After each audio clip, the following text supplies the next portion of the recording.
Well, Podgy, we're here in the Tally-Ho Bar in New Street, 2 days before Longford take on Derry in the first round of the qualifiers. How do you see the match panning out? Well, it's a funny one, with Derry after getting hammered by Donegal, and people are writing them off, and I think one of the papers in the north said R.I.P. Derry, which I don't believe, because Derry have loads of quality and had for the last number of years. They got to the Ulster final last year, beat Armagh in the semi-final 3-14 to 111. They didn't become a bad team overnight. Quality players, Paddy Bradley, star man up front. It's just hard to know what Derry team will turn up on Saturday. After getting hammered in the Ulster Championship, are they interested in the qualifiers, in having a rattle at it? Some teams don't. Maybe Derry got a lot of stick, and maybe there's a backlash there, which would make it very wary for Longford. Glenn Ryan has kept faith with the same 15 throughout the championship and the league, really. Would you like to see any changes this Saturday? They've stuck very much to a game plan, which with the 15, they bring a lot of the half-forward line back into the defence, kind of a mass defence in a way, in the break, the attack with pace, so it's a system that they're not going to change after perfecting it all year. There were 10 matches unbeaten prior to losing to Wexford down in Tullamore, which should have been 11 matches unbeaten, because they threw that game away. That's neither here nor there. They could be playing Dublin and Croke Park on Sunday or not. They're in the qualifier, they're in the back door. They all seem to rise their game for the back door. Glenn Sticks and Padraig Davis and John Fay, who are also the selectors with Glenn, they've stuck to a system, and maybe Paul Kelly or Padraig McCormick could come into the scene, but I think he'll stick with the 15 to start against Wexford, because, as I say, the game plan has been in place for some time now. You mentioned Longford's fantastic record in the qualifiers over the years. There was a suggestion that, given that Longford had made such a determined effort to sort of make an impact in Leinster this year, the defeat to Wexford might demoralise them, and they wouldn't be able to muster much of a run in the qualifiers after that. Yeah, at the time, to lose to Wexford was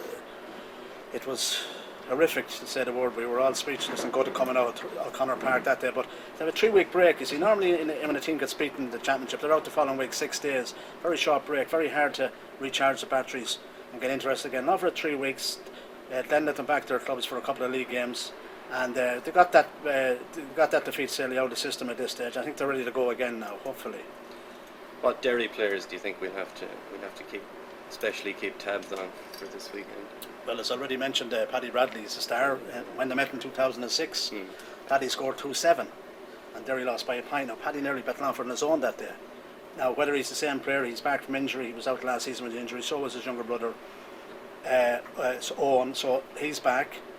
Came on as a sub against Donegal. But Derry they're a big physical team, and that will be a worry too, because they're two big midfielders, Michael Friel and Joe Diver. All is solid in defence, and another good forward in Mark Lynch, and another very experienced forward in Conor Gilligan. So, the basis, there's still a lot of very good players, and I'm just worried about this one now, How much of an impact do you think home advantage will have? Pearse Park has been a bit of a fortress over the years for Longford. Do you think that'll stand to them big time this Saturday? Well, that's huge now. That's the decisive factor, because if we had to go to Derry, I'd be thinking that we'd get a very hard to leave Celtic Park with a win. It's different now. We're in Pearse Park. We're with such a great record, and as I say, if the lads are fired up for it, if they really want to go and get a few more games of championship. No, they have 3 games already in the Leinster Championship, which for Longford is unheard of, the last number of years. They're now playing their 4th championship game, and for them to get by and get into the next round of the qualifiers gives them 5, and that would have surpassed a lot of expectations. But these guys are dead keen to win. They got used to winning, were very unlucky to lose one match, and now they want to get back on the winning trail. Where would you rank the current Longford side among sides you've followed over the past 30 years or so? Where would this one sit? This is probably the best organised Longford team I've seen in my time, I'd say, because in the modern technology days now, and the conditioning of players and everything, and they're all bulked up, it's changed from the times when you just went to a training session and you went home and all that. Now it's into the gyms and all into the psych and the things and the whole lot, and as I say, the building up in the conditioning would have made some of the ordinary Longford fellas into stronger players, physically stronger players, and that's what you need in championship football. You need to be able to match the physical stakes, something Longford hadn't been able to do in recent years. So this team is up there to some very good footballers, like Paul Barden and Brian Kavanagh and Sean McCormick in the attack, and you have Barry Gilligan playing out of his skin at full back, and Michael Quinn back from Australia, which is a huge boost for Longford. He was outstanding against Wexford, and you know, they've decent players all over the pitch, but those I mentioned are kind of the backbone of the team. Of course, Damien Sheridan's a long time playing in goals, very experienced goalkeeper. He's conceded a goal against Wexford. I think it was his first in about 4 games.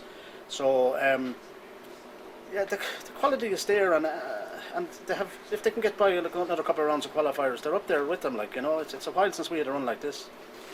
Finally, Podgy, a bit of a left field one. David Brady made a claim on News Talk the last day that, reflecting on Leitrim's hammering in Castlebar, he made a claim that Leitrim should amalgamate, and rather predictably he picked out Longford.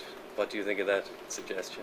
Well, he mustn't be watching our games too closely, because for a few weeks there, and actually a couple of months, we were the talk of the country with the football that we were playing and the results that we were getting.